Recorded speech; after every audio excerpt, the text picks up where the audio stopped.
በስመ አብ ወወልድ ወመንፈስ ቅዱስ አሐዱ አምላክ አሜን። በስመ አብ ወወልድ ወመንፈስ ቅዱስ አሐዱ አምላክ አሜን።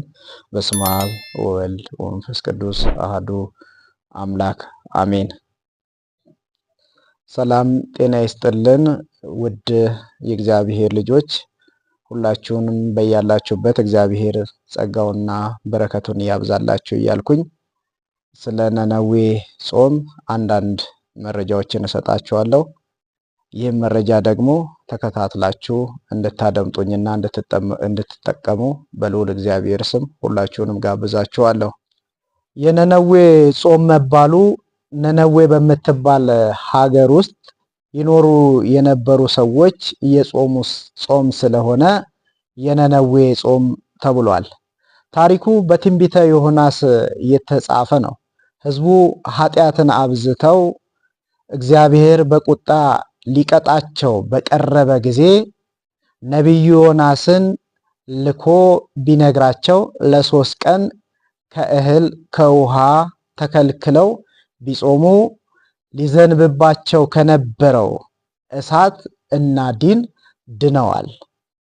ስለዚህም ይህንን ጾም እንጾማለን ማለት ነው።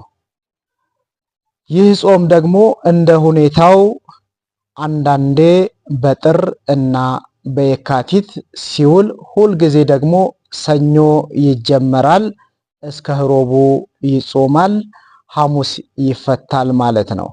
ስለዚህ ይህ ጾም ሁልጊዜም ለ3 ቀን የሚጾም ጾም ነው። ውድ የእግዚአብሔር ልጆች ሁላችሁም በያላችሁበት ከዚች አጭር ትምህርት ሰፊ ነገር እንደምትማሩ ተስፋ አደርጋለሁኝ። ለቀጣይ ዝግጅቴ እንዲሆነኝ ሁላችሁም ሰብስክራይብ ያላረጋችሁ ሰብስክራይብ እያረጋችሁ ቤተሰብ እንድትሆኑና ላይክ እያረጋችሁ እንድታበረታቱኝ ስል በልዑል እግዚአብሔር ስምና በእናታችን በቅድስት ድንግል ማርያም ስም እጠይቃችኋለሁ። ወስብሐት ለእግዚአብሔር። ስለዚህም ይህንን ጾም እንጾማለን ማለት ነው።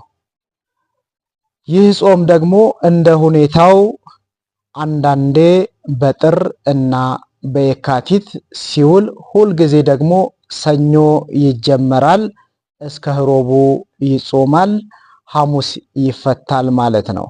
ስለዚህ ይህ ጾም ሁልጊዜም ለ3 ቀን የሚጾም ጾም ነው።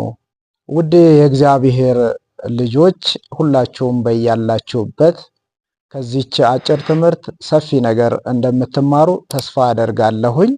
ለቀጣይ ዝግጅቴ እንዲሆነኝ ሁላችሁም ሰብስክራይብ ያላረጋችሁ ሰብስክራይብ እያረጋችሁ ቤተሰብ እንድትሆኑና ላይክ እያረጋችሁ እንድታበረታቱኝ ስል በልዑል እግዚአብሔር ስምና በእናታችን በቅድስት ድንግል ማርያም ስም እጠይቃችኋለሁ። ወስብሐት ለእግዚአብሔር።